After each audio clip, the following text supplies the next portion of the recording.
bénissons le Seigneur pour l'occasion de précipitation pour la source pour partager au travers de culte de Dieu qui est là. Nous allons d'abord rendre grâce à Dieu. Prions.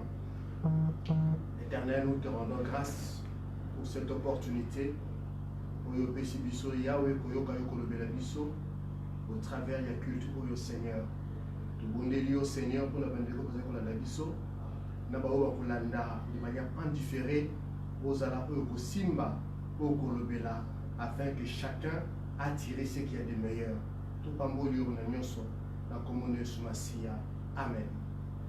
C'est une joie pour la biso kokuta na lisusu na bino elongo au travers de la parole oyo.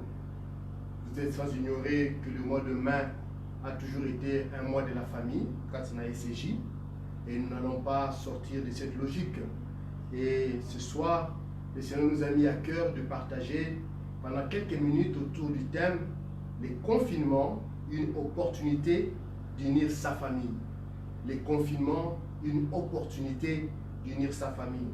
Nous allons lire notre texte de base, comme au Canada Jean, chapitre 17, versets 6 à 13, et puis 20 à 21. Jean, chapitre 17, versets 6 à 13 et 20 à 21. J'ai la version Louis II, j'ai lu au nom du Seigneur. J'ai fait connaître ton nom aux hommes que tu m'as donnés du milieu du monde. Ils étaient à toi et tu me les as donnés. Ils ont gardé ta parole. Maintenant, ils ont connu que tout ce que tu m'as donné vient de toi. Car je leur ai donné les paroles que tu m'as données et ils les ont reçues. Et ils ont vraiment connu que je suis sorti de toi et ils ont cru que tu m'as envoyé. C'est pour eux que j'ai pris. Je ne prie pas pour le monde, mais pour ceux que tu m'as donnés, parce qu'ils sont à toi. Et tout ce qui est à moi est à toi. Et ce qui est à toi est à moi. Et je suis glorifié en eux. Je ne suis plus dans le monde, et ils sont dans le monde. Et je vais à toi, Père Saint. Garde en ton nom ceux que tu m'as donnés, afin qu'ils soient un comme nous. Lorsque j'étais avec eux dans le monde, je les gardais en ton nom. J'ai gardé ceux que tu m'as donnés et aucun d'eux ne s'est perdu. Sinon les fils de la perdition, afin que l'écriture fût accomplie. Et maintenant, je vais à toi. Et j'ai dit ces choses dans le monde, afin qu'ils aient en eux ma joie parfaite. Versets 20 à 21. Ce n'est pas pour eux seulement que j'ai prie, mais encore pour ceux qui croiront en moi par leur parole, afin que tous soient un, comme toi, Père, tu es en moi, et comme je suis en toi, afin qu'eux aussi soient en un, nous, pour que le monde croie que tu m'as envoyé. Parole du Seigneur.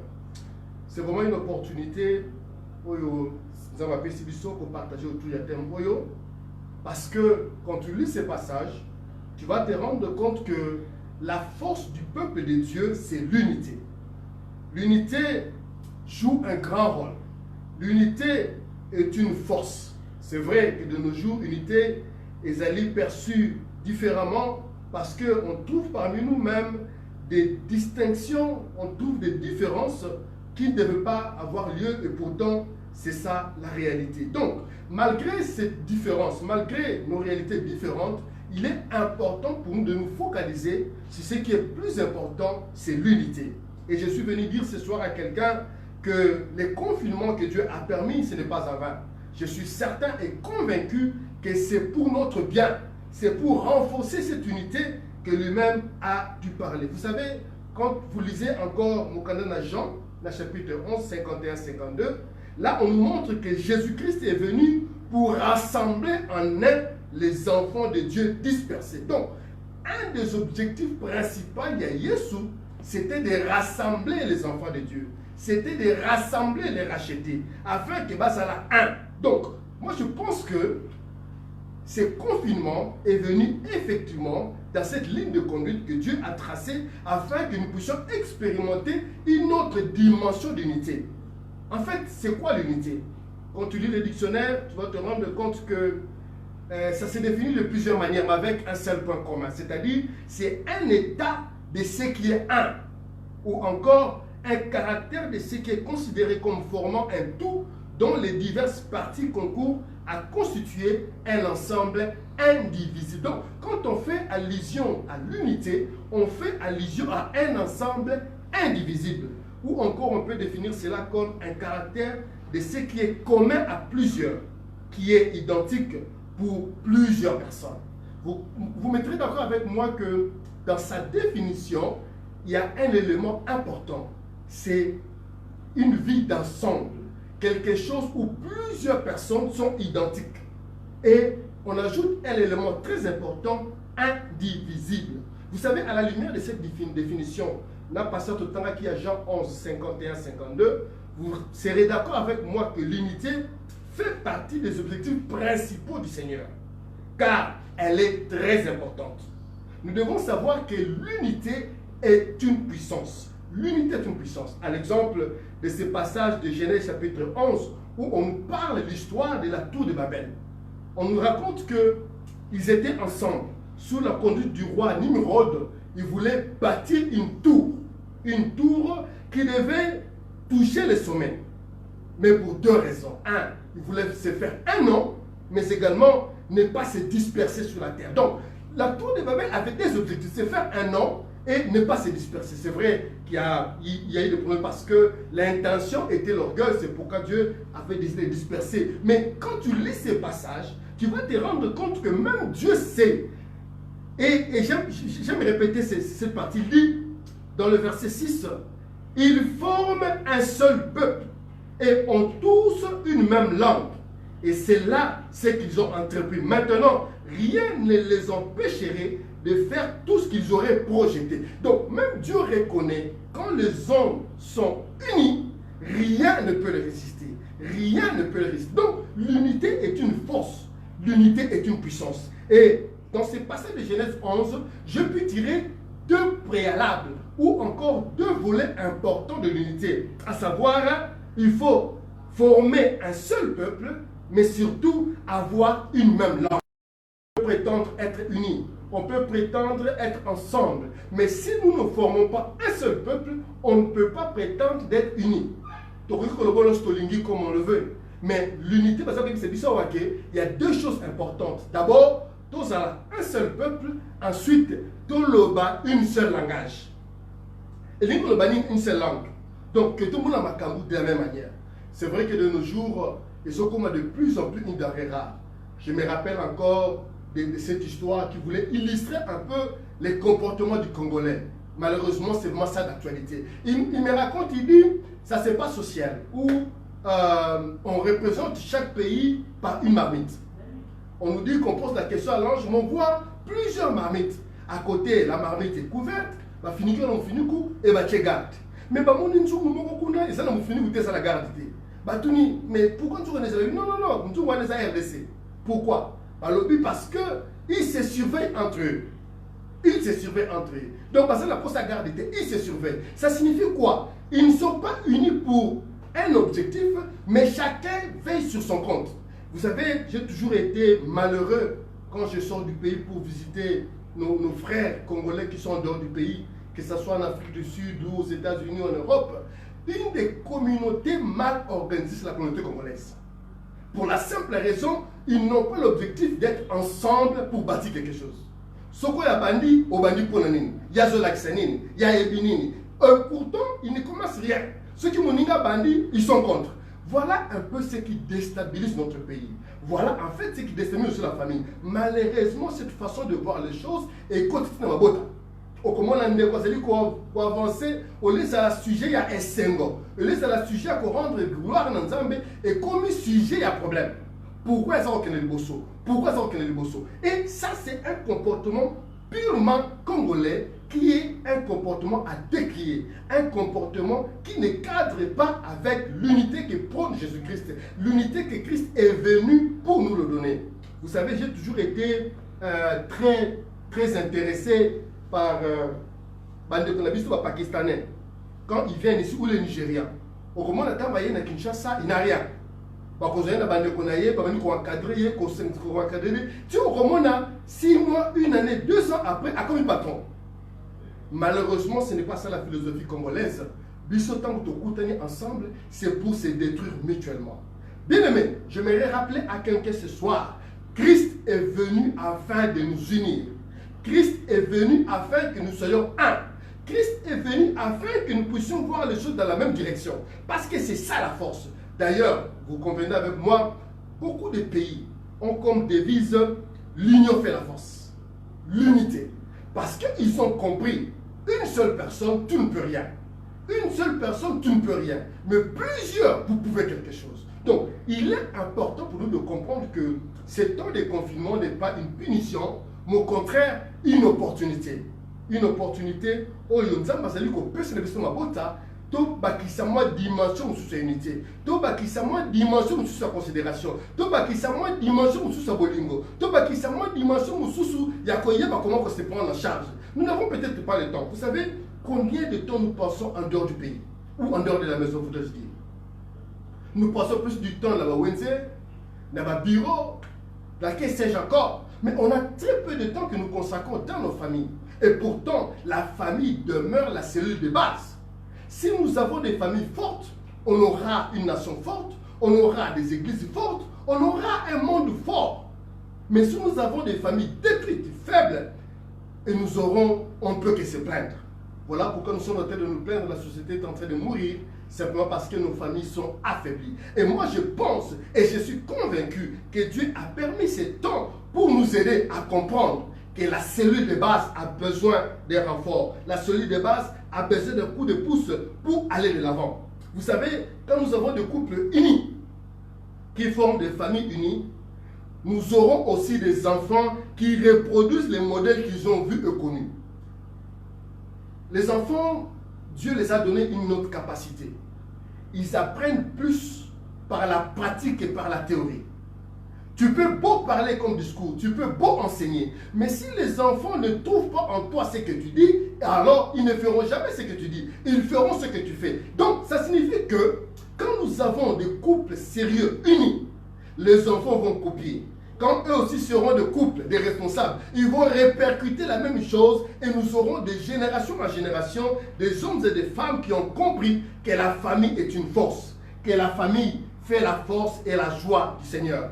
Bien-aimé, je suis venu dire à quelqu'un que les confinements que Dieu a permis, c'est pour nous aider à augmenter notre unité dans nos familles. Vous savez, ces textes de Jean 17 fait partie de la prière sacerdotale de Christ, où il était en train de parler au Seigneur, ou de parler à son Père, en train de lui faire un bilan de ce qu'il a fait, en train de lui faire un bilan de son parcours, en train de lui montrer qu'est-ce qu'il a fait d'important. Et dans ce qu'il a fait d'important, il a souligné des éléments importants qui montrent l'importance de l'unité familiale.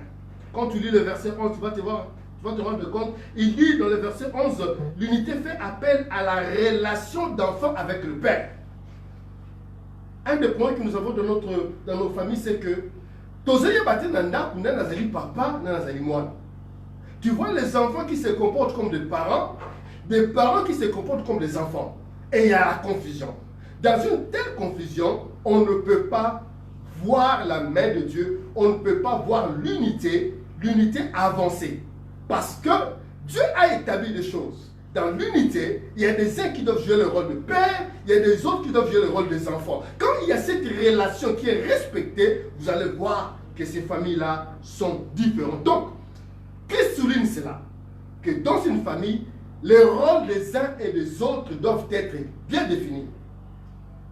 Que c'est triste de voir dans nos familles où papa ne joue plus son rôle. Il se cache derrière la pauvreté, il se cache derrière l'insuffisance financière. Et pourtant, il n'y a pas que ça dans la responsabilité. Il n'y a pas que l'argent. Papa peut bien jouer son rôle en tant que papa, même s'il est chômeur. Le fait d'être au chômage ne te détourne pas de ta responsabilité de père. Quel dommage de voir dans des couples où la femme prend le dessus, l'homme recule. Les enfants prennent le dessus, les parents reculent. Ce n'est pas ça l'unité que nous enseigne Christ. Et le verset 11 de ce chapitre 17 de Jean nous renseigne que Dieu lui-même, Christ, quand il fait rapport à son Père, il rappelle encore cette relation d'enfant avec son Père. Cette relation qui doit être basée sur la sainteté, sur la sincérité. J'exhorte quelqu'un ce soir Papa joue ton rôle de père. Tu apporteras la bénédiction dans ta famille. Maman joue ton rôle de mère. Tu apporteras une bénédiction dans ta famille. Les enfants jouent votre rôle des enfants.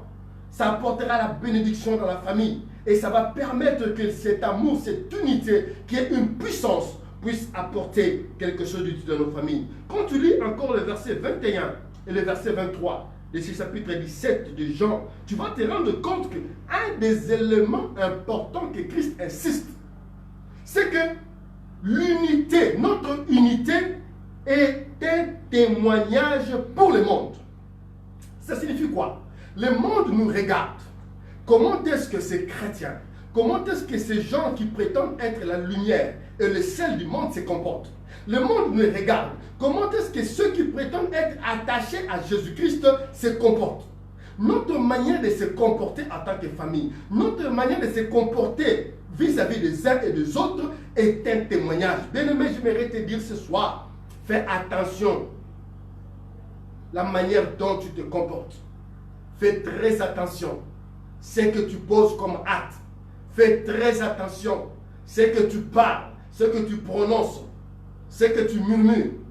Parce que le monde te regarde. Christ a dit dans cette parole que notre manière d'être un, notre manière de s'unir est un témoignage pour le monde. Ça signifie que tu peux témoigner Christ par ton comportement. Tu peux gagner des âmes par ton comportement. Tu peux attirer des gens à Christ rien que par ton comportement. Tout comme aussi l'inverse est possible. Tu peux chasser des gens. Tu peux pousser d'autres personnes à régner la foi par ta manière de te comporter.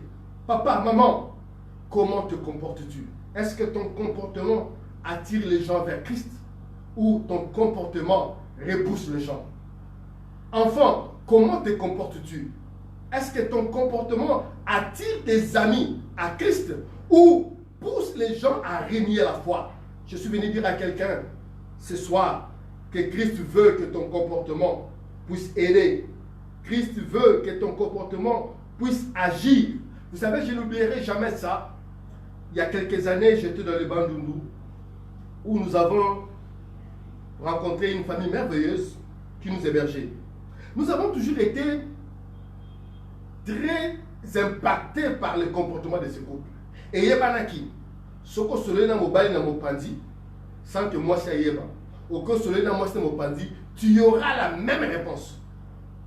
Parce que je ne sais pas qu'est-ce qui s'est passé. Mais apparemment, Bassi va formater qui leur façon de faire les choses, leur manière de répondre, de manière à ce que Moko Azalate, l'un pouvait répondre de la même manière que l'autre, comme Smayo Kanaki. Quel témoignage! Est-ce que les voisins peuvent parler de votre témoignage en tant que famille?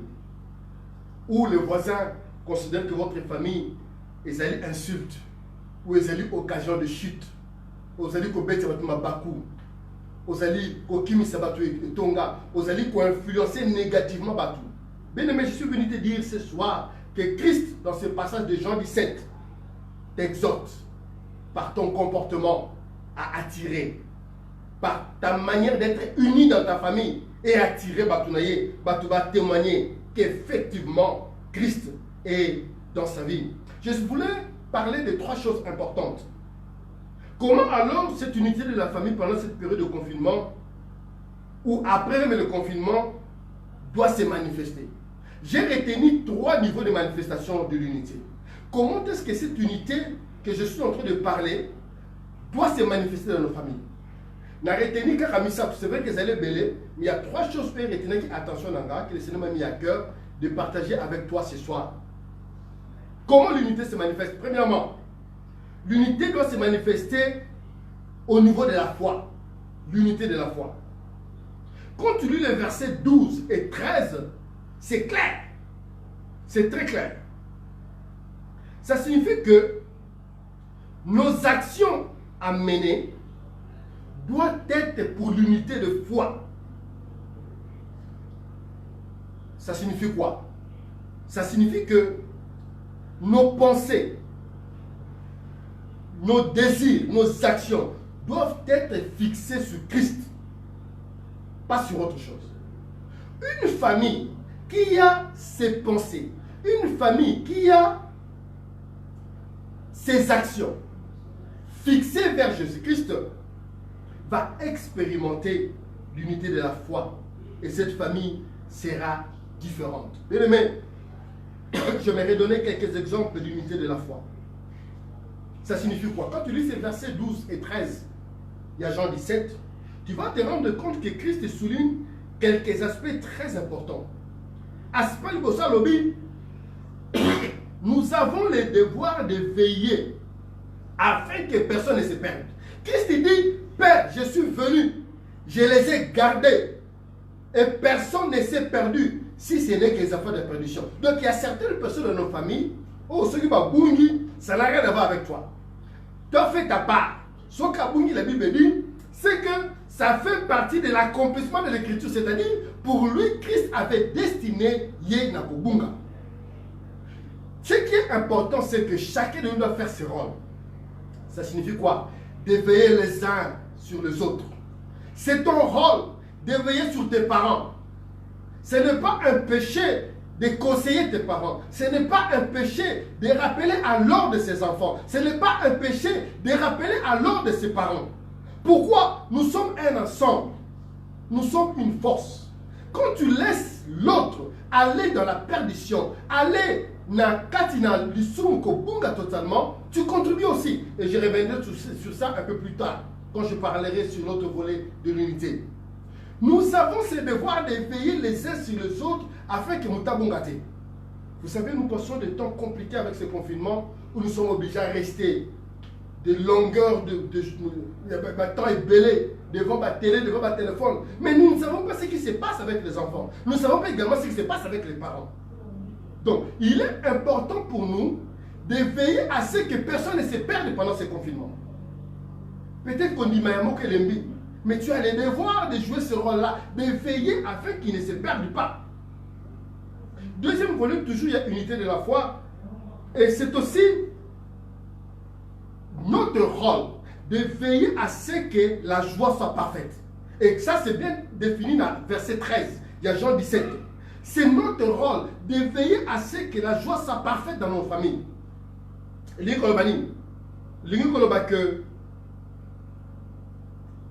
la joie que dépose le Saint-Esprit doit être une réalité dans nos maisons. Et autrement que nous devons avoir la capacité de se produire un modèle pour les autres.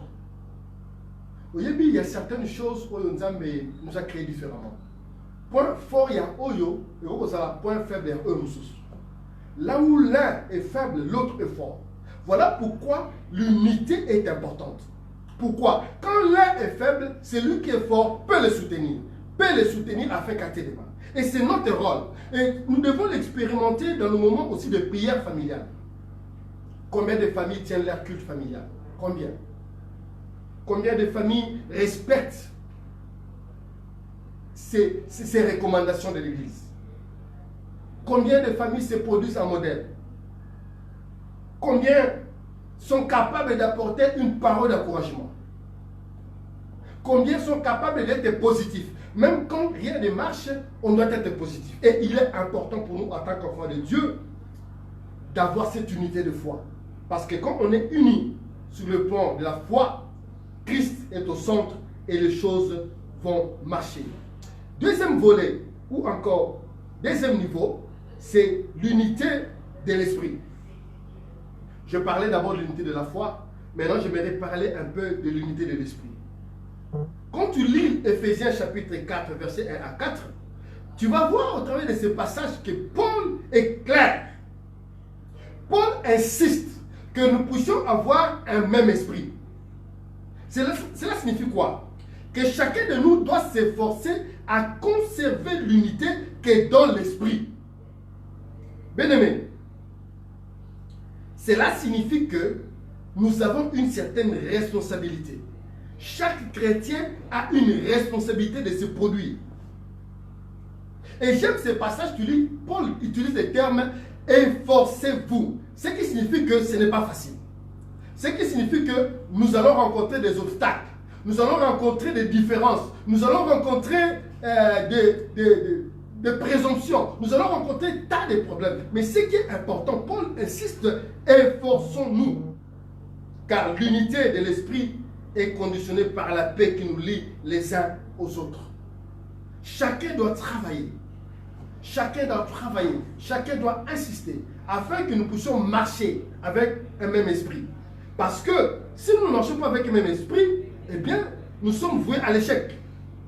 Chacun dans la famille doit travailler, doit apporter sa pierre dans l'action pour maintenir l'unité. Vous savez, ce n'est pas facile. Ce n'est pas facile. J'étais en train de suivre dernièrement une émission sur France 24, si je ne me trompe pas, où le gouvernement italien a même déboursé quelques millions afin d'appuyer des organisations pour aider, parce que, semble-t-il, avec les confinements, les taux de violence est matin à ma. Pourquoi? Vous savez, c'est plus facile, à gauche, à droite, beaucoup de temps, pourquoi? Mais c'est compliqué de rester du matin au soir, de lundi à dimanche, ensemble. Et qu'il y aura toujours ma tension, et qu'il y aura toujours ma présomption, et qu'il y aura toujours ma problème. C'est pourquoi Paul nous exhorte à nous efforcer afin que tout atteindre ce qu'il y a de mieux et que tout bungati. Bien aimé, je vais m'arrêter sur l'unité du corps. L'unité du corps. Nous pouvons expérimenter cette unité dans nos familles au travers de l'unité du corps. Et là, je t'exhorterai à lire 1 Corinthiens chapitre 12, versets 13 à 20. Dans ces passages, on prend l'image du corps qui est donné dans la parole de Dieu pour présenter l'organisme spirituel. Nous sommes un corps. Bien aimé, nous tout le monde pour la famille est avaya. Au pona maman na yote, au pona papa na yote, au pona bana na yote. Dieu a voulu que nous formions cette famille. À ce titre, nous sommes un corps. Quand tu réfléchis déjà que nous sommes un corps, ta manière d'agir, ta manière de poser des actes va suivre exactement cela. Beaucoup d'entre nous se comportent comme s'ils sont étrangers dans leur famille. Qui sais-je encore, il y a des temps où on nous a même raconté, il y a même certains enfants, oh bah ouais, on n'a pas parlé là-bas. Quelle honte! Nous sommes un corps. Nous devons réfléchir en tant qu'un corps. La Bible dit, si un membre du corps est faible, si un membre du corps souffre, tous les corps souffrent. Papa, maman, enfant, j'aimerais que tu puisses garder cela dans ta pensée. Si un membre souffre, vous tous, vous devez souffrir. Si un membre est touché, vous tous, vous êtes touchés. Parce que vous êtes une famille. Oui, une famille, c'est une famille qui va relever beaucoup de défis. C'est une famille qui va comprendre que c'est tous ensemble pour notre sungana. Parce que tu n'as pas le choix. Au peut changer famille, au peut changer sa image na yo simate, au peut changer sa makamoma charrière to effacé, au so potami place yozali, na famille yozali, tu n'as pas d'autre choix que de travailler pour l'avancement de ta famille. Papa, tu n'as pas d'autre choix que de travailler pour l'avancement de ta famille. Maman, enfant, tu n'as pas d'autre choix que de travailler afin que la famille puisse aller de l'avant. Nous sommes un corps. Et le confinement nous donne la possibilité d'expérimenter cela. Bien-aimé, je suis certain que Dieu a permis ce confinement pour ton bien et pour mon bien, pour le bien de la famille. Vous savez, j'étais émerveillé. Il y a quelques jours, dans son budget de 6, on joue avec les enfants. Je me suis dit, mais c'est une occasion exceptionnelle. Depuis Tobala, depuis la Boti, c'est n'y a que pendant le confinement que je puis m'asseoir là-bas, mais c'est une occasion. On est les terres, on s'est changé. Mais je me suis dit que c'est des occasions rares. Donc, comment on a fait cette punition? Mais c'est une opportunité. Il y a qu'expérimenter comme une autre dimension pour l'humour, chérie. Il y a qu'expérimenter une dimension pour l'humour, avec tes parents. Je suis venu te dire ce soir, le confinement est une opportunité d'unir sa famille. Profite de ce confinement, papa. Manifeste encore davantage bolingue pas à maman. Profite de ce confinement, maman. Manifeste encore bolingue davantage pas à papa. Profite de ce confinement. Manifeste encore bolingue davantage pas à Bana et pas à parents. Parce que, qui sait, est-ce qu'on aura encore une telle opportunité? C'est une opportunité. Je vais conclure mon message en lisant Psaume 133, les 3 premiers versets. Psaume chapitre 133, 1 à 3. La Bible dit ceci. Voici, oh, qu'il est agréable, qu'il est doux pour des frères de demeurer ensemble. C'est comme l'huile précieuse qui est répandue sur la tête, descend sur la barbe d'Aaron, qui descend sur le bord de ses vêtements. C'est comme la rosée de l'Hermon, qui descend sur des montagnes de Sion, car c'est là que l'Éternel envoie la bénédiction, la vie pour l'éternité. Qu'il est doux et agréable aux frères de demeurer ensemble. Papa, les confinements est une opportunité de demeurer ensemble. Cultive l'unité. Tu verras, ta famille va vivre les rafraîchissements que Dieu nous a promis cette année. Que Dieu vous bénisse. Nous allons prier. Seigneur, merci pour cette parole. Nous te prions que cette parole apporte la joie dans le cœur de quelqu'un et que ton nom soit jamais élevé. Au nom puissant de Jésus. Amen.